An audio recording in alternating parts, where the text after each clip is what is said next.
Arsène Lupin, Gentleman Burglar, Episode 6, The Art of Escape. Welcome back, Detective. We've followed Arsène Lupin through ocean liners, courtrooms, fortified chateau, international conspiracies, and impossible heists. But today, we face the ultimate question. What happens when Inspector Ganimard, after 5 humiliating failures, designs a prison specifically to contain Lupin? Can genius overcome a trap built by someone who studied every one of your previous escapes? Picture this: August 1906, Paris.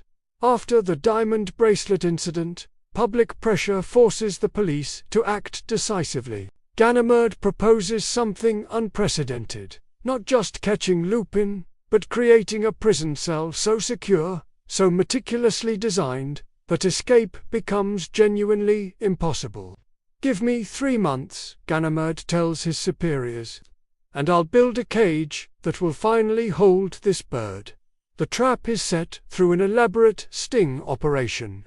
Word spreads through criminal circles that a wealthy American collector is bringing a priceless Gutenberg Bible to Paris for private sale. Exactly the kind of target Lupin couldn't resist. The meeting is arranged at a private residence. Security deliberately appears light, and the bait is dangled perfectly.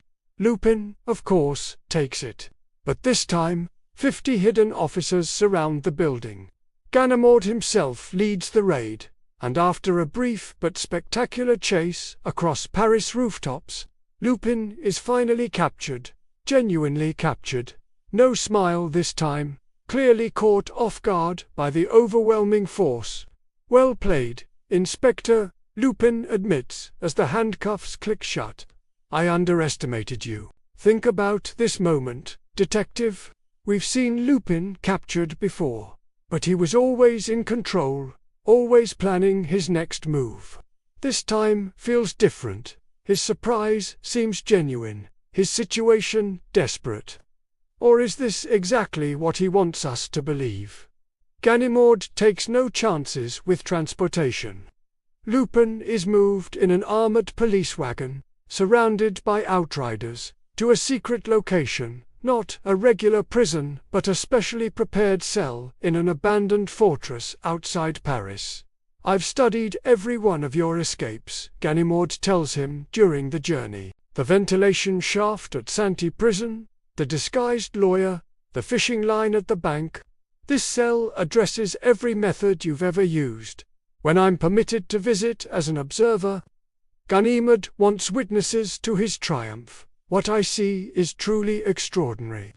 The cell is a masterpiece of anti-Lupin engineering. Let me describe it, and you tell me, apprentice. How would you escape from this? The room is 12 feet square. Solid stone walls, 3 feet thick, with no windows. The single door is steel reinforced, locked from outside, with 3 separate mechanisms. The ceiling is smooth concrete, with no access panels or weak points. The floor is solid rock. Guards patrol the corridor outside in rotating shifts of 4, changing every 2 hours, with explicit orders never to speak to the prisoner or accept any communication. But Ganimard's genius goes further. Lupin receives his meals through a small sliding panel in the door, too small for even a child to squeeze through. His food and water are examined for hidden tools before delivery. He's allowed no visitors except approved officials like myself, and we're thoroughly searched before and after. No books, no writing materials, no objects of any kind except a simple wooden cot bolted to the floor.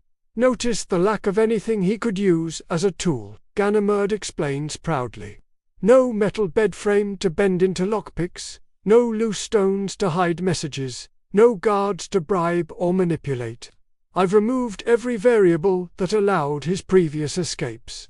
This cell is a perfect void of opportunity. During my visit, Lupin seems genuinely impressed. "Inspector, I must congratulate you. This is truly elegant prison design. You've thought of everything." He paces the small cell, examining the walls carefully. Solid construction, No weaknesses I can immediately identify. You may have finally succeeded where so many failed. But notice something crucial here. Detective Lupin is calm. Not desperate, not panicked, simply thoughtful. A man facing 20 years in an escape-proof cell should show some distress. What does his composure tell us? Is he bluffing, or does he genuinely see no way out? Days pass. Ganimard visits twice daily, checking every inch of the cell for signs of tampering. Nothing. Lupin sits on his cot, seemingly resigned to his fate.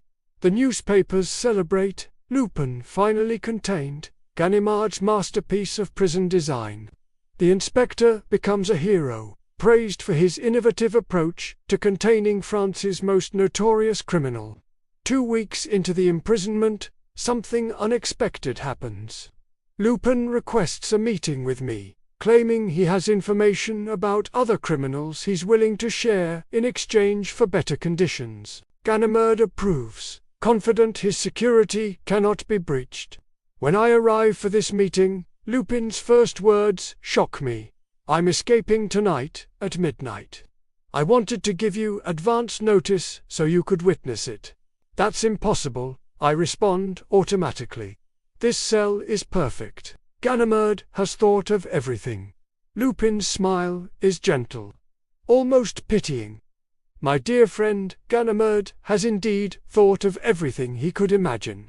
But the art of escape isn't about overcoming security measures, it's about finding the assumptions behind those measures and making them irrelevant. I don't understand, I admit. There are no tools, no weaknesses, no way to communicate with outside accomplices.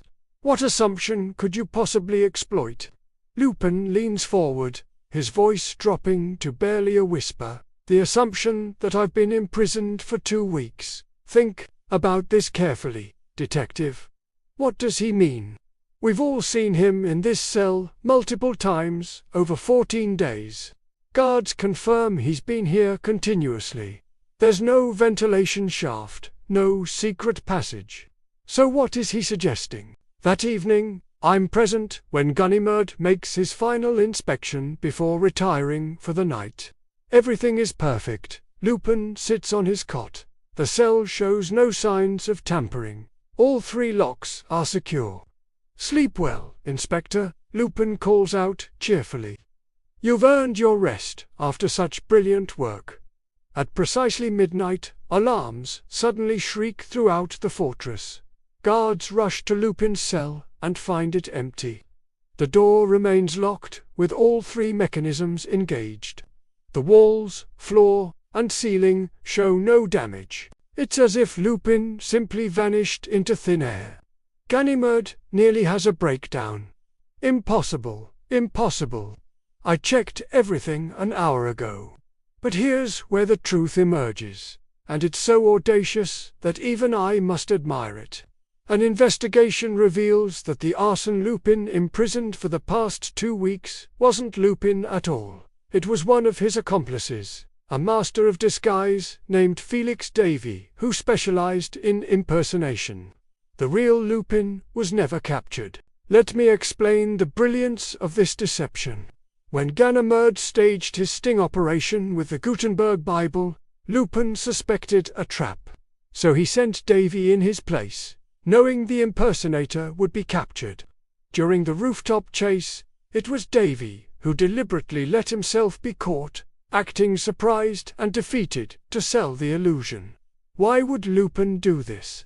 Because he knew Ganimard would design an escape-proof cell, and the best way to escape from an escape-proof cell is to never be imprisoned in it at all. While everyone believed Lupin was locked away, the real Lupin was free in Paris, committing robberies and building the legend that he'd escaped from Ganimard's masterpiece. But the deception goes even deeper.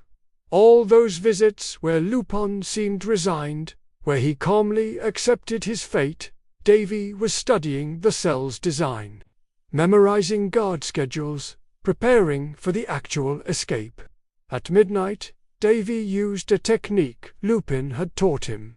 He'd been slowly loosening one of the door's locking mechanisms over 2 weeks, using a lockpick hidden in a false tooth. When the moment came, he opened the door from inside, locked it again from outside, and walked out disguised as a guard during a shift change. The genius is multilayered. Lupin avoided imprisonment entirely, while his accomplice studied the escape-proof cell and proved it could be escaped anyway. Ganimard's triumph lasted exactly 2 weeks before becoming his greatest humiliation. The newspapers that praised him now mock him mercilessly. Ganimard's masterpiece defeated. Didn't even imprison the right man. When Ganimard discovers that Félix Davey has been caught trying to board a ship to England, he interrogates him desperately. "How long have you been working with Lupin? When did you switch places?" Davey's answer crushes him. "Switch places? Inspector, I was never replaced. I've been Lupin's double for 3 years. During the trial months ago, that was me too. The real Lupin watches from the audience while I play the defendant. It's quite entertaining. So even Lupin's previous capture and trial may have been an imposter. How many times has Ganimard actually encountered the real Arsène Lupin versus his doubles?" The question drives the inspector to obsession, making him question every previous interaction. Has he ever actually met Lupin, or only his shadows? I receive a letter the next morning. You can guess from whom. "My dear detective friend, I hope you appreciated tonight's performance. The art of escape begins long before imprisonment. It begins with ensuring you're never truly captured." Ganimard built a perfect cage, but like all cages, it only works if you can get the right bird inside.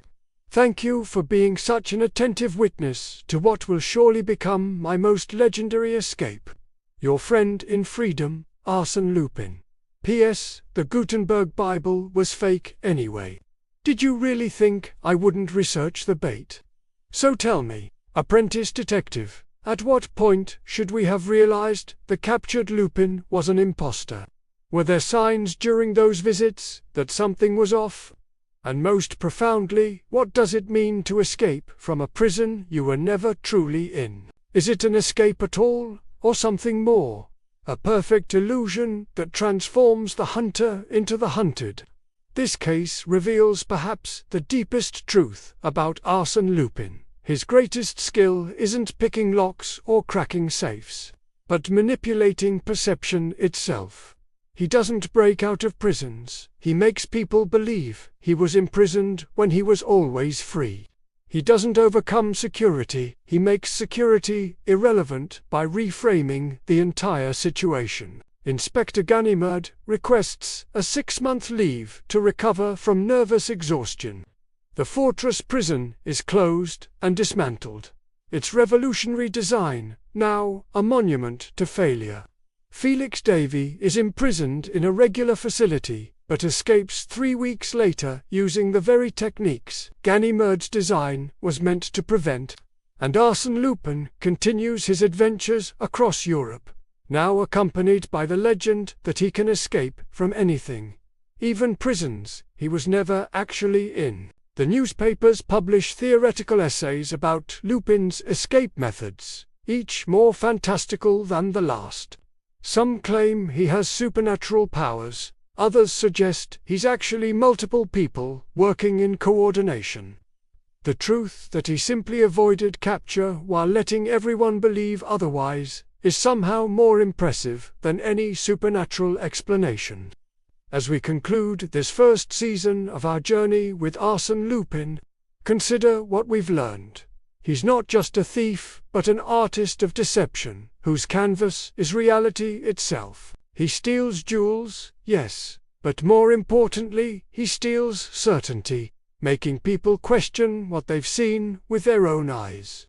He's a gentleman burglar who follows his own code of honor, protecting the innocent while punishing the guilty, all while maintaining a reputation that makes him seem simultaneously everywhere and nowhere. Join me next time as we begin a new chapter. Lupin vs. Sherlock Holmes, where our gentleman burglar faces his greatest adversary yet, a British detective whose methods rival Lupin's own brilliance.